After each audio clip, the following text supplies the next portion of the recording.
Channel को subscribe करो पहले। हाँ जल्दी करो, मुझे पता है कि आप लोग नहीं करते हो, वीडियो देखते हो लेकिन सब्सक्राइब नहीं करते। ये लाल कलर का बटन नहीं, इसे दबाओ, जल्दी दबाओ, जल्दी दबाओ, फिर मैं शुरू करूँ। दबा दो जल्दी, दबा दिया, घंटी भी दबा देना, ठीक है।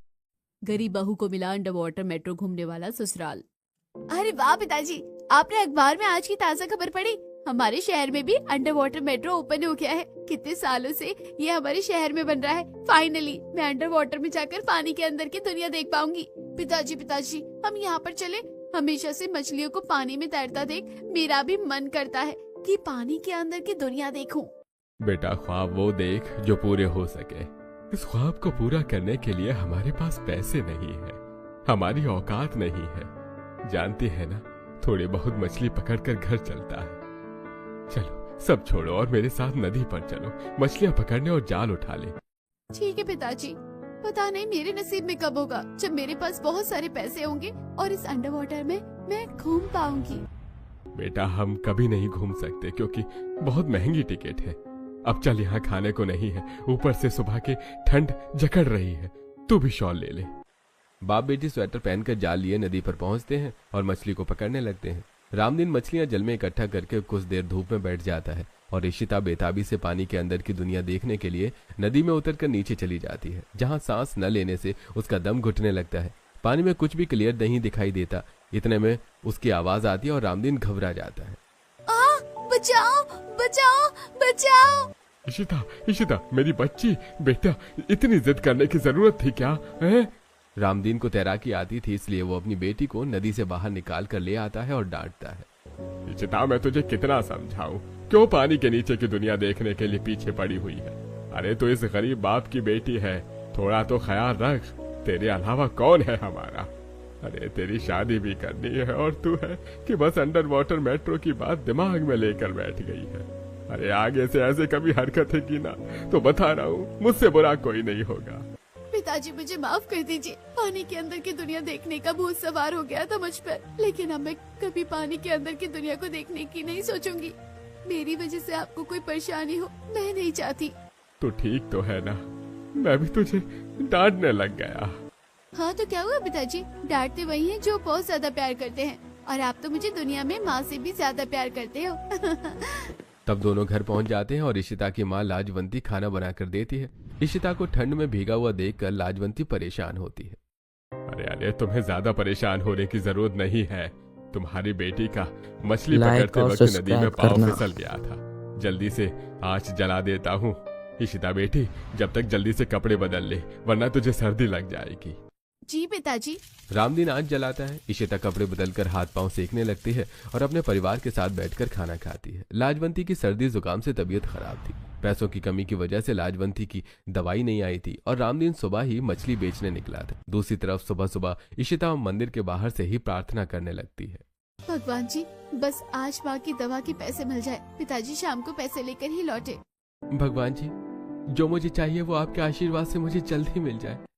आदित्य वहां से जाते वक्त अपने पर्स से कुछ पैसे निकालकर दान पेटी में डालता है। पर्स पीछे की पॉकेट में रखता है कि वो नीचे ही गिर जाता है और चला जाता है। तब इशिता उसका पर्स संभाल कर उसके पीछे पीछे लौटाने जाती है। अरे आपका पर्स गिर गया, रुक जाइए, सुनिए, अरे रुकिए। ओहो, वैसे ही इतनी ठंड में आवाज नहीं निकल रही है और ये है कि सुन भी नहीं रहे हैं। अरे सुनिए तो। अरे कौन मुझे आवाज दे रहा है? मैं? और कौन? कब से आपको बोल रही हूँ, मंदिर के बाहर आपने पर्स गिरा दिया था। ये लीजिए आपका पर्स। सांस भूल गई है आपका पीछा करते करते। माफ कीजिए और शुक्रिया कि आपने मुझे मेरा पर्स लौटा दिया। आज के जमाने में कोई पर्स को वापस नहीं लौटाता। वैसे दुनिया भर भरोसा करना मुश्किल है, लेकिन हर कोई ऐसा नहीं होता। कुछ अच्छे दिल के लोग भी होते हैं जो दूसरों की मदद करते हैं। पर्स वापस करके इशिता वहां से चली जाती है। आदित्य उसकी नेक दिल और मुस्कुराहट पर फिदा हो जाता है। ये लड़की इतनी अच्छी है, इसके जाने के बाद मैं इसके बारे में क्यों सोच रहा हूँ। कितनी प्यारी मुस्कान थी और पर्स में इतने पैसे थे तब भी उसने लौटा दिए। आज के जमाने में स्वभाव की लड़की तो मुझे मिल नहीं सकती। काश ये लड़की मेरे जीवन साथी बन जाए। भगवान जी, कहीं आपने मेरी प्रार्थना तो नहीं स्वीकार कर ली। आपने मुझे इससे यही मिला दिया। अब आगे का काम मैं करूंगा भगवान जी। आदित्य गाड़ी में बैठकर वहां से चला जाता है। 2 दिन बाद वो अपने दोस्त के साथ नदी पर बोटिंग करने आता है। इशिता को मछली पकड़ते हुए देख लेता है। आदित्य नाविक के साथ बोटिंग करता है। उस वक्त भी सिर्फ इशिता को ही देखते रहते हैं। बोटिंग के बाद आदित्य इशिता से बात करता है। बात इतनी आगे बढ़ जाती है कि दोनों की दोस्ती हो जाती है और आदित्य इशिता से मिलने के लिए रोज नदी किनारे आता है। ठंड के दिन गुजरते हैं, कभी साथ में हो गरम गरम चाय समोसे खाते हैं तो कभी भुट्टे खाते हैं। आदित्य अमीर होने के बावजूद भी साधारण रूप में उससे मिलता है, बातें करता है, लेकिन एक दिन उसे प्रपोज कर देता है, अपनी सारी सच्चाई बताकर। यह जानकर इशिता, क्या मतलब तुम एक अमीर परिवार के लड़के हो? आदित्य नहीं, मैं तुमसे शादी नहीं कर सकती। मुझे और खुद को देखो।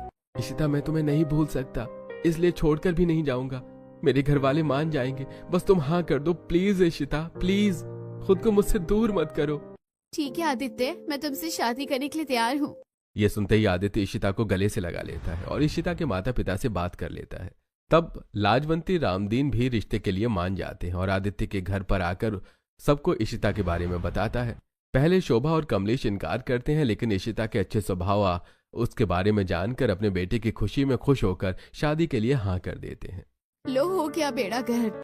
दोनों जेठानियां इस बात से काफी ज्यादा चिढ़ जाती हैं। कुछ दिन में रिश्ता पक्का हो जाता है और चटमंगनी पट ब्याह भी। शोभा अपनी बड़ी बहू का बड़े प्यार से गृह प्रवेश करती है।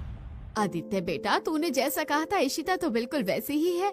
हम तभी तो मैं इशिता को अपना जीवन साथी चुना। और ये करके भैया आपने बिल्कुल ठीक किया। भाभी, मैं आपकी इकलौती प्यारी ननद पायल। कैसी हो पायल? मैंने शादी में तुम्हारा डांस देखा, तुमने बहुत अच्छा डांस किया था। थैंक यू भाभी। बताओ, अब हम जैसे अमीर पैसों वाली के साथ ये गरीब देवरानी रहेगी क्या? क्या ये स्टैंडर्ड रह जाएगा हमारा? और देखो तो कैसा लहंगा पहन कर आई है। तुम्हें इतनी शर्म नहीं आई कि बड़े से ससुराल में शादी करके जा रही हो तो 2 लाख रुपए का लहंगा खरीद कर शादी कर लेती। जेठानी जी प्लीज ऐसा मत कहिए। मेरे माता पिता ने बहुत मेहनत से पैसे जोड़कर शादी की है और ये मेरी मम्मी ने लहंगा सेलेक्ट किया है। और वैसे भी लहंगे 2 लाख रुपए तक आते हैं, जो सालों तक जिंदगी भर बक्से में ही रहते हैं।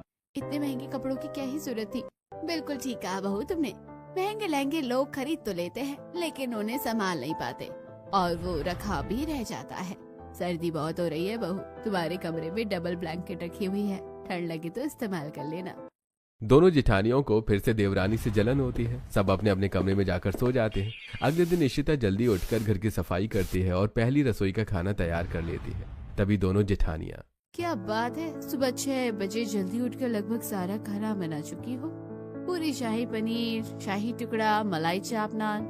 मुझे तो ऐसा लगता है कि इसलिए तुमने देवर जी से शादी करी ताकि अमीर घर के पैसों पर तुम हक जमा सको। जेठानी जी, आप दोनों मुझे गलत समझ रही हैं। मैं ऐसी वैसी नहीं हूँ जो पैसों के पीछे भागूंगी। मुझे मेहनत करना आता है। और वैसे भी आपके देवर मुझे एक नॉर्मल इंसान के रूप में मिले। अपनी असलियत तो उन्होंने मुझे बाद में बताई थी। ओहो, सती सावित्री को ये भी नहीं पता था कि देवर जी इतने अमीर घर के हैं। नहीं पता था तो ये हाल है। अगर पता होता तो पता नहीं तुम क्या क्या करती। मैं कुछ नहीं करती दीदी, पैसों के पीछे मैं नहीं भागती हूँ। दोनों जेठानी उसका कॉन्फिडेंस हिलाने आती हैं, लेकिन खुद मुंह की खाकर चली जाती हैं। कुछ ही देर में बहू सबको खाना परोस देती है, जिसे खाकर ससुराल वाले बहुत खुश होते हैं। वाह बहू वाह, तुमने बहुत बढ़िया खाना बनाया है, मेरा दिल खुश हो गया। सच में इशिता, खाना बहुत बढ़िया बना है। ऐसे से हाथ का टेस्ट मैंने 6 महीने पहले खाया था, लेकिन इतनी बढ़िया शाही पनीर और मलाई जब कहीं नहीं मिली। जी पापा जी, तुम दिखाओ। तुमने बहुत अच्छा खाना बनाया है। वैसे शोभा में सोच रहा था, इशिता बहू ने इतना अच्छा खाना बनाया है तो उसको नेक भी तो देना चाहिए। और नेक में मैं उसे अभी जो नई अंडर वाटर मेट्रो बनी है ना, वहां ले जाना चाहता हूँ। हम सब लोगों की एक family under water metro trip हो जाएगी। अरे वाह पापा, आपने तो मेरे दिल की बात जान ली।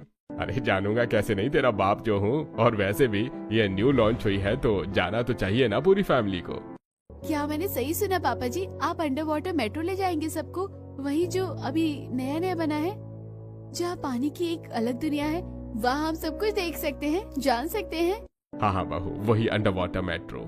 कब जाएंगे पापा जी बताइएगा। आदित्य बेटा, कल ही चले क्या? अरे पापा, भैया से पूछ क्या रहे हो? हमसे पूछो ना, हमें तो जाना है। तो डन, कल सब अंडर वाटर मेट्रो घूमने चलेंगे। मुझे तो भगवान जी अभी भी ये सब सपना सा लगता है। मतलब ससुराल में आज मेरा पहला ही दिन है और आपने मेरे ख्वाब को सच करने की शुरुआत भी कर दी। थैंक यू भगवान जी। अब मैं पानी के अंदर की दुनिया देखूंगी। मुझे तो समझ नहीं आ रहा क्या करूं। कपड़े भी तो अच्छे से पहनने होंगे ना। इशिता मेरे साथ मेरे कमरे में चलो, मैं तुम्हारे लिए कुछ साड़ी लेकर आई थी, तुम्हें दे देती हूँ, कल वही पहनना। जी माँ जी। कुछ देर में सभी लोग खाना खा लेते हैं और इशिता शोभा के साथ उसके कमरे में जाती है, जहां शोभा कुछ महंगी महंगी साड़ियां और गहने उसे देती हैं, जिसे इशिता अपनी अलमारी में लाकर रख देती है। मुझे तो अभी तक बिल्कुल यकीन नहीं हो रहा है, खुद को चूटी काट लूं क्या। मम्मी जी ने जो गुलाबी साड़ी दी है ना, गोल्डन सेट के साथ पहन लूंगी, और स्वेटर भी। शाम को इशिता खाना बना रही होती है, तब दोनों जिठानियां फिर से। क्या बात है, अंडर वाटर मेट्रो के नाम से काफी ज्यादा एक्साइटेड हो गई हो। होगी भी क्यों ना श्रेया, आखिर एक गरीब को इतनी महंगी टिकट्स मिलेंगी अंडर वाटर देखने का, सौभाग्य प्राप्त होगा, ऊपर से रिच फैमिली मिल गई, इतना खुश होना तो लाजमी है। क्यों गरीब इशिता मैडम? जेठानी जी, आप मुझे बार बार इस चीज का ताना क्यों मार रही हैं कि मैं गरीब हूँ और मुझे एक अमीर ससुराल मिल गया है। हाँ ठीक है, मुझे मिल गया अमीर ससुराल, लेकिन मेरी किस्मत में जो भी हो रहा है सब खुद हो रहा है, मेरा इसमें कोई लालच नहीं है। वाह, एक्टिंग और स्पीच काफी अच्छी है, शायद इसी से ही देवर जी को फंसाया है तुमने। आपको जो समझना है समझिए जेठानी जी। हाउ डेयर यू, हमसे ऐसी बात नहीं कर सकती तुम। इशिता खाना बनाकर वहां से चली जाती है। अगले दिन सब ब्रेकफास्ट के बाद अंडर वाटर मेट्रो के लिए तैयार हो जाते हैं, जहां दोनों जिठानी काफी ज्यादा एक्सपेंसिव कपड़े और स्वेटर पहनती हैं। वहीं देवरानी भी सास के दिए कपड़ों में बेहद सुंदर लग रही थी।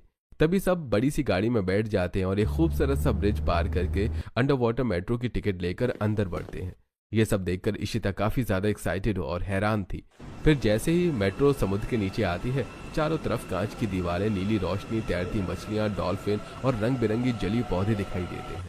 अरे बाप रे, ये तो सपना लग रहा है, मुझे यकीन नहीं हो रहा, मेरा ख्वाब पूरा हो रहा है। मैं पानी के अंदर की दुनिया देख सकती हूँ, वो भी इस अंडर वाटर मेट्रो के अंदर आकर। बहू, तुम्हें ये जगह पसंद आ रही है?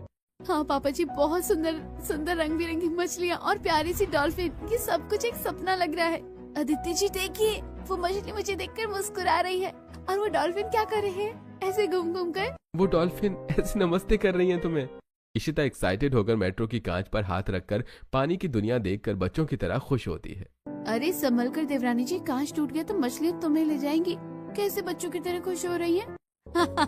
हाँ दीदी देखो ना, पेशे से मछली पकड़ने वाली है, इसके बावजूद भी ऐसे पागलों की तरह अंडर वाटर मेट्रो में मछलियों को ताड़ रही है जैसे कभी देखा ना हो। हाँ श्रेया भाभी, आप छोटी भाभी को यहाँ पर ऐसे मत बोलिए प्लीज। दोनों जिठानी के मजाक उड़ाने से इशिता को बुरा लगता है, पर सास ससुर उसे हंसाने के लिए अपनी तरफ बुला लेते हैं, जहाँ बहुत सुंदर सा अंडर वाटर मेट्रो का नजारा दिखाई देता है। देखो बहू, स्टार फिश और वो जेली फिश कैसे चमचमा रही है। इस समंदर में बहुत कुछ जलीय जीव है जिनके बारे में हमें अभी तक नहीं पता था। अगर हमें पता नहीं है तो उसके बारे में जानेंगे कैसे? Good question Ishita. अपने सामने ये बड़ी सी स्क्रीन देख रही हो, स्क्रीन पर सारी नॉलेज की चीज आती है। हम जिस जानवर के बारे में जानना चाहते हैं उसके बारे में ये सारी जानकारी देगा। सच? तभी मेट्रो पानी के नीचे एक स्टेशन पर रुक जाती है, जिसके दरवाजे खुलते तो नहीं है, लेकिन बीच बीच में ऑक्सीजन की कमी होने की वजह से मास्क लगाना पड़ जाता था। तभी झटके से मेट्रो चालू होती है और एक बच्चा गिर जाता है कि इशिता उसे संभालती है। आउच, आदित्य जी आप ठीक तो है ना? हाँ जी मैं ठीक हूँ, थैंक यू मुझे बचाने के लिए।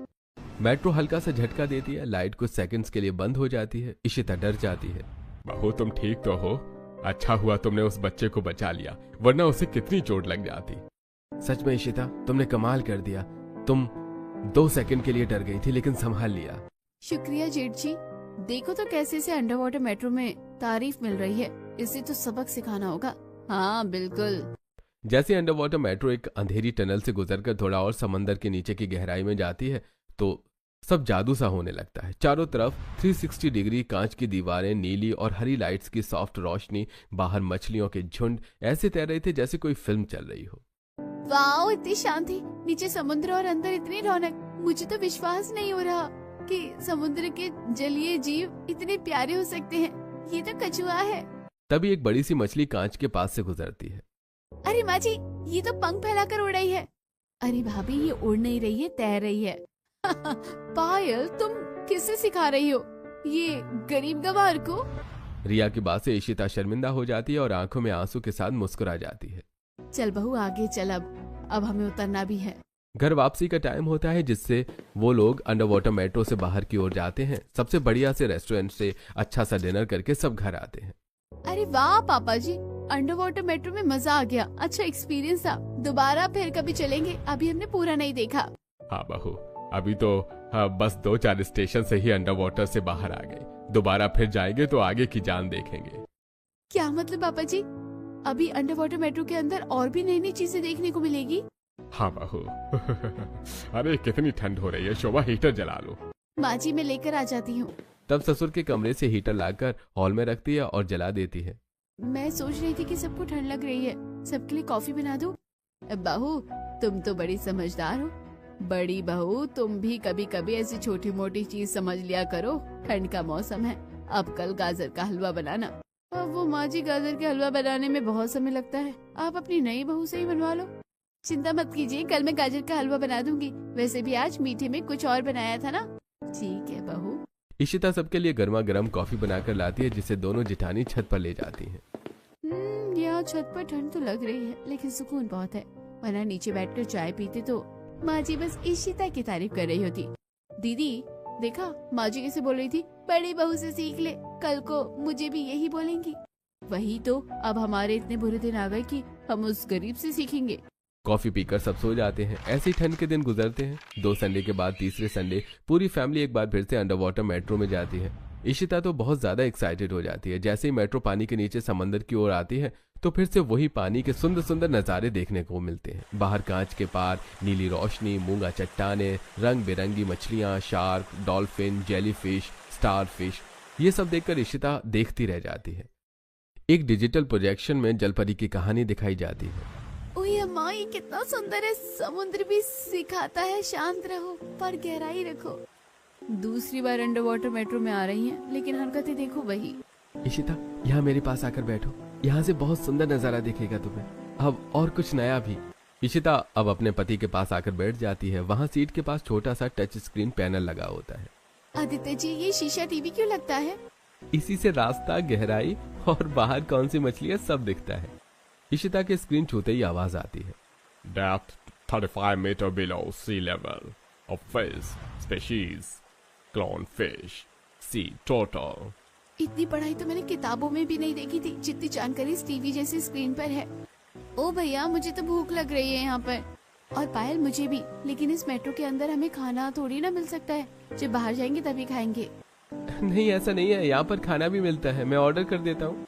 आदित्य के पास एक और ग्रीन बटन था जिसे वो दबा देता है। तभी announcement, dear passengers, on board dining service is now available. तभी उनके सीट के सामने की डिजिटल स्क्रीन पर मेन्यू आता है। Veg thali, sandwich, fruit juice, chocolate, dessert, extra. Select करो इशिता, तुम क्या खाओगे? इतनी अंग्रेजी मैं कैसे बोलूंगी? अरे देवरानी जी, ये हिंदी में रोटी सब्जी नहीं चलती। सच में तुम बहुत गंवार हो। एम्बैरेसिंग हो रहा है तुम्हें इस अंडर वाटर मेट्रो में लाकर। हाँ प्लीज भाभी ऐसे मत बोलिए। मेरी पत्नी को उसके लिए सब नया एक्सपीरियंस है। इशिता थोड़ा रुकती है और फिर हिम्मत करके स्क्रीन पर उंगली रखकर वेज मिल्क स्वीट लस्सी ऑर्डर कर देती है। ऐसे ही बाकी ससुराल वाले अपना अपना खाना ऑर्डर कर देते हैं। कुछ ही मिनटों में एक ऑटोमेटिक ट्रॉली आती है, उसमें गर्मा गर्म खाना आता है जिसे सब खाते हैं। बाप रे आदित्य जी, मम्मी जी, ये तो बिना इंसान के अंडर वाटर मेट्रो में मशीन चल रही है। हाँ बहू, यहाँ सर्विस के लिए रोबोट रखा गया है। समुद्र के नीचे बैठकर खाना मैंने कभी सोचा भी नहीं था। सच में एक अद्भुत एक्सपीरियंस है। मैं अपने ससुराल वालों का बहुत शुक्रिया अदा करती हूँ। अरे बहू तुम भी ना। सब खाना खाते हैं। इसी तरह के पास की खिड़की पर एक जलपरी आती है जिसे देखकर कुछ बच्चे ताली बजाते हैं। इशिता भी बच्चों की तरह देखकर ताली बजाती है। वाह जलपरी, ये सब तो मैंने आज तक सिर्फ कहानियों में सुना था, आज देख भी लिया। शोभा, हमारी बहू अंडर वाटर मेट्रो में आकर कितना खुश है। वैसे उसके लिए यह सब बहुत बड़ी बातें हैं। हाँ, तभी तो वो इतना खुश है। इस गरीब को सच में हर छोटी चीज में खुशी मिल जाती है। रिया, श्रेया, बहू जिसने कभी कुछ नहीं देखा वही हर चीज की कद्र जानता है। तुम्हारे लिए तो ये सब नॉर्मल है, तो ऐसे ही बोलोगी। जर्नी फिर खत्म होती है। मेट्रो धीरे धीरे ऊपर की ओर आती है। सब घर लौट जाते हैं। घर आकर भी इशिता अंडर वाटर मेट्रो में घूमकर इतनी खुश थी कि आदित्य से इतनी बात करती है कि वो सो ही जाता है। मैं भी कितनी बुद्धू हूँ, वो थकान से सो चुके हैं, मुझे भी अब सो जाना चाहिए। तब इशिता भी सो जाती है। ठंड के दिनों में इशिता अपने ससुराल वालों को अच्छी अच्छी चीज बनाकर खिलाती है, जिस घर वाले खुश होते हैं, और हाथ से स्वेटर भी बनाती है। उसके खाने की खुशबू से पड़ोसन भी खुश हो जाती हैं, लेकिन दोनों जेठानियां हमेशा चिढ़ती हैं और गरीबी का ताना देती हैं। एक दिन आदित्य की ऑफिस की छुट्टी होती है तो आदित्य उसके चेहरे पर वही मुस्कान देखने के लिए उसे अंडर वाटर मेट्रो ले जाता है, जहां सुंदर मछलियां, शार्क, डॉल्फिन, जलपरी, कछुआ, जेलीफिश न जाने क्या क्या देखती है। तभी आदित्य उसे कंट्रोल पैनल और इमरजेंसी बटन के बारे में। सच में आदित्य जी, ये किसी मुसीबत में काम करेगा? हाँ बिल्कुल, अगर ड्राइवर से बात करनी हो तो पीला बटन और यहाँ पर एक स्टील शटर है। अगर किसी को कैद करना हो तो ब्लैक बटन, बाकी ऑक्सीजन की कमी हो जाती है तो ये अलार्म खुद बजने लगेगा। अच्छा। तभी एक बूढ़ी दादी का ऑक्सीजन गिर जाता है, वो घबराने लगते हैं। तब इशिता हल्के रुमाल को भिगोकर एक फिल्टर बनाती है जिससे बुढ़िया सांस ले पाती है और इशिता स्टाफ को बटन दबाकर बुलाती है बुढ़िया, जिससे को नया ऑक्सीजन मास्क मिल जाता है। शुक्रिया बेटी, फरिश्ता बनकर तुमने मेरी जान बचा ली। वो बुढ़िया चली जाती है और आदित्य घर जाकर इशिता की बहादुरी सबको सुनाता है, जिससे जेठानियां एक बार फिर चिढ़ जाती हैं। तभी श्रेया, पापा जी, माँ जी आते हैं। 2 दिन बाद मेरा जन्मदिन है। अंडर वाटर मेट्रो में क्या हम सब चल सकते हैं माँ? अरे बेटा, तुम्हारा जन्मदिन है, तुम्हें जो चाहिए वो मिलेगा। ये अंडर वाटर में सेलिब्रेशन क्या चीज है, हम जरूर चलेंगे। थैंक यू पापा जी, आप सच में बहुत स्वीट हैं, सबके बारे में सोचते हैं। अरे बच्चों से ही तो परिवार है। अच्छा, अब हमें ऑफिस निकलना चाहिए। सारे मर्द ऑफिस चले जाते हैं। इशिता घर का काम करती है, वहीं रिया श्रेया के साथ बर्थडे शॉपिंग करने जाती है तो उसे अंडर वाटर मेट्रो में इशिता को परेशान करने के प्लान के बारे में पता चलता है। दोनों बहू अच्छे से शॉपिंग कर लेती हैं। घर के बाकी लोग 2 दिन बाद बहू के लिए केक लेकर और अंडर वाटर मेट्रो के एक कोच को बर्थडे सेलिब्रेशन के लिए रेडी करवा देते हैं। जब अंडर वाटर मेट्रो समुद्र के सबसे गहरी हिस्से से गुजर रही होती है तो थोड़ा नीला अंधेरा और हल्के म्यूजिक का माहौल होता है। वाओ, मेरे बर्थडे के लिए माँ पापा जी ने आपने कितनी अच्छी डेकोरेशन करवाई है अंडर वाटर मेट्रो में। Thank you so much. तभी झटके से मेट्रो रुक जाती है, जिससे पूरे मेट्रो के अंदर ग्रीन कलर का सिग्नल जलने लगता है। आवाज होने लगती है, पर तभी वो सिग्नल शांत हो जाता है और तीनों गुंडे मास्क लगाकर हाथों में गन लिए अपनी सीट से उठते हैं। अंडर वाटर मेट्रो को हाईजैक कर लेते हैं। कोई हिलेगा नहीं, ये मेट्रो हमारे कंट्रोल में है। होशियारी दिखाई तो अच्छा नहीं होगा। और होशियारी की तो मासूम जाने जा सकती हैं। यह गन कोई खिलौना नहीं है, भून जाओगे सब। पुलिस को फोन करना होगा, इमरजेंसी बटन दबाना होगा। बच्चे रोने लगते हैं, सब लोग घबरा जाते हैं। श्रेया अपनी चालाकी से बटन दबाने वाली होती है, इतने में तीसरा गुंडा श्रेया और रिया के सिर पर बंदूक तान देता है।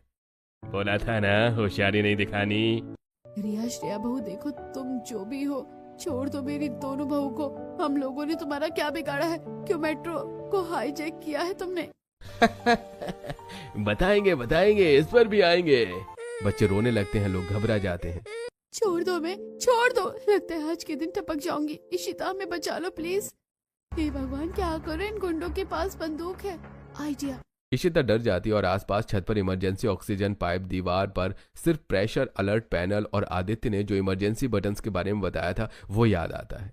अंडर वाटर मेट्रो में अगर प्रेशर अलर्ट एक्टिवेट हो जाए तो सिक्योरिटी सिस्टम अपने आप गुंडों को अलग सेक्शन में बंद कर देता है।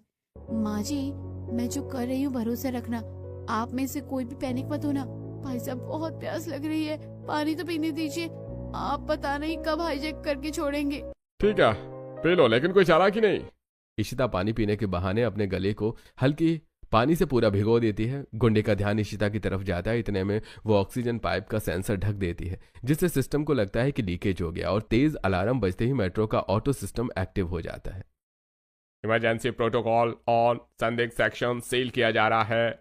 जेठानी जी जल्दी आइए। ये करने से तीनों गुंडों का ध्यान हट जाता है। इशिता दोनों गुंडों को धोखा देकर जेठानियों को अपने पास लेकर आती है। वहीं आदित्य और जेठानी उनके बंदूक को उनसे दूर कर देते हैं। सभी दूसरे कोच में शिफ्ट हो जाते हैं। इतने में स्टील का शटर गिरता है, जिसमें हाईजैकर्स कैद हो जाते हैं। ये कैसे हो गया? हे लड़की, तूने बहुत चालाकी दिखाई है, तुझे तो हम छोड़ेंगे नहीं। ओए, मेरी पत्नी की तरफ आंख उठाकर देखा ना तो आंखें खींच लूंगा। तभी इमरजेंसी बटन दबाने से अंडर वाटर मेट्रो की पुलिस आती है। कुछ देर में मेट्रो चलने लगती है और जब सब बाहर निकल जाते हैं तो पुलिस उन हाईजैकर्स को पकड़कर जेल में बंद कर देती है। पुलिस और मेट्रो के सभी लोग इशिता की बहादुरी की तारीफ करके ताली बजाते हैं और दोनों जेठानी को भी अपनी गलती का एहसास होता है। शुक्रिया, शुक्रिया हमारी जान बचाने के लिए। हम दोनों ने तुम्हें हमेशा से ही कम समझा, लेकिन तुम बहुत अच्छे दिल की हो, कभी बुरा ही नहीं माना। इस बार हम सब कुछ भूलकर एक नई शुरुआत करना चाहेंगे। करोगी? क्यों नहीं दीदी। और हाँ, मुसीबत में कोई बड़ा छोटा नहीं होता, सब इंसान होते हैं। मेरी बहू कितनी बहादुर है, उसने समुद्र के नीचे रहकर डरना नहीं सीखा है, जीना सीखा है। अब सब लोग घर आ जाते हैं। रेस्ट लेने के बाद सब लोग श्रेया का बर्थडे धूमधाम से मनाते हैं और इशिता भी अपने ससुराल वालों को अंडर वाटर मेट्रो घूमने के लिए शुक्रिया अदा करती है और सब खुशी खुशी रहने लगते हैं।